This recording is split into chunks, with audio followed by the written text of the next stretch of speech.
Welcome back, b.sublime here. If it's your first time checking us out, thanks a mil. All right, be sure to like, subscribe, join my Facebook page, Power to Prosper with Purpose. All right, today I want to talk to you guys in more depth about a thought that I had in a convo with myself. It's a series that I've put up. Go ahead and check it out. Now, we spoke of many things in that series, but today it's all going to be about accountability. Don't you, don't you, don't you, don't you, don't you give up, no.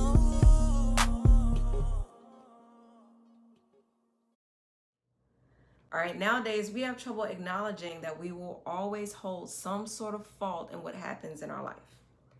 Some of us are so quick to advise others on making decisions or how bad those decisions were, or just outright blame others for the failures in our own lives, but forget that we had a role to play in that madness, probably the main role, okay? The same way we see it in others, we need to be able to see it within ourselves and how it affects others when we do something wrong. We are ultimately responsible for how we respond to what we encounter in this life. As long as we're given a choice to make, we're responsible for that. In the grand scheme of things, we act on the law of cause and effect continuously, perpetually, okay? Now, by the way, this isn't just limited to actions. Our thoughts apply here as well.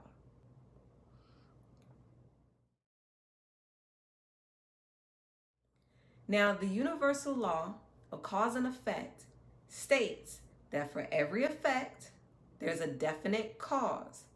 Likewise, for every cause, there's a definite effect. Basically, what it means is there's a reason for everything, okay? And that's whether you understand the reason or not. Everything is purposeful, everything.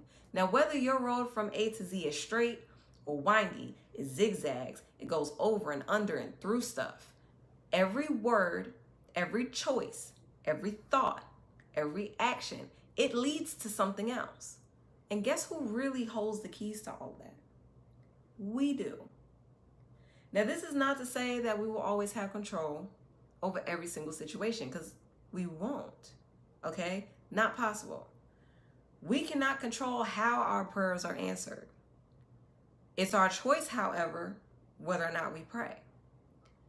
We can't control how we receive a blessing, but it's up to us to ask for the right things with clarity and conviction. We can't control which people we encounter, but how we respond to them, that's up to us. In fact, the only thing we can control are the thoughts we have, the decisions we make, and the actions we take. Everything else is beyond our scope. All right? We must overstand, okay? I need you to understand. I need you to get this. Our choices that we make in these areas, they truly affect our experience. Making a decision, conscious or unconscious, is a choice. Not deciding, being silent, that's a choice, okay? Deferring to others and letting them choose for you is a choice. Sitting on the fence is a choice. And out of those, none of them are right or wrong. Only what is. That's it. So regardless of everybody's opinions and feelings about situations, what it boils down to is cause and effect. And for every choice that we make, unconscious or consciously, there are events that will happen as a result. Now, since there's nothing new under the sun, many of the effects that we cause are known if we're paying attention. Now, those that aren't known, they're still there. And just because we don't know that they're there, they are. They're possible as well because they're there. So the ability to blaze a whole new path, that's always been possible, but only to those who believe it, because those are the ones that will try it. The point is, our health and our wholeness, or lack thereof, is due to nothing more than the effects caused by our decisions. Now, if we can figure out and get past our own decisions that contributed not just to our mistakes, but to also our successes that we've reached, it's so much easier to assign all the other choices that were made where they belong, and then allow us to learn whatever we were meant to learn. But until that's been accomplished, life is gonna keep us in the same situations. And we're gonna stay there until we figure them out. Okay? So if we're learning what works for us and works against us, and then turning this around and applying it into our life continuously, because we're always in a learning process, then we will be able to soar higher with each level and each experience and each test, despite the trying times we may go through to get to the lesson. If we're ignoring our successes and our mistakes, or only choosing to focus on one or the other, then we can start some cycles or continue some cycles unnecessarily, okay? But in all of that, we have to be mindful that others are not going to be solely responsible for what happens to us. We will always have a part to play.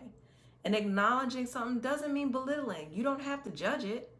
All you're saying is that it's there, it is what it is, and I see it, okay? Being able to do so, it'll help us refrain from kicking ourselves over what we can't control, and more importantly, open our eyes up to all the things we can control. And by doing this and acknowledging those things, we can hold ourselves accountable to us, because that's where it really counts. It's your life. You got to live it.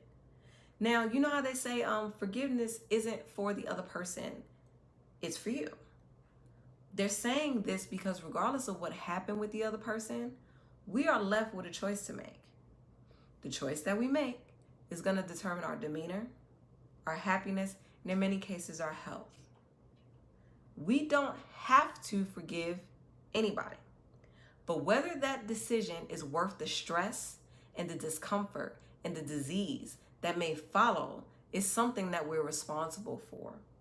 And that's us and us alone. The notion that we should be able to do whatever we want, when we want, how we want, that's irrelevant to the fact that pain, strife, struggle, the world is full of it, and it's easy to run into.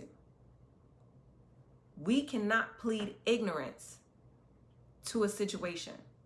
You can't use your ideals to excuse you for why you ended up in a particular situation. Once you're there, the consequences are going to come. Now, if you're willing to take the risk and participate in thoughts, in decisions, in actions that you know can potentially hurt you, hey, you're responsible for that. We are responsible for that. Not for everything. You can't control what other people do, regardless of your decision. But we are responsible for taking that risk. And as a result, we have to be responsible with living with the outcome. If we don't acknowledge this, we won't learn, we won't grow, and we may create cycles unnecessarily. I mean, this is like Russian roulette in a way. Once you spin that cylinder, you can't control where the bullet lands, in, whether it's in the chamber or not and all of that good stuff. You can't control which bullet or which pull of that trigger is going to kill you. You can control whether or not you play, though. So, I mean, what do you guys think? What standards do you hold yourself to? And how do you deal with falling below, meeting, or exceeding those standards? All right, share in the comments below, and we'll discuss everything, and I'll see you in the next video.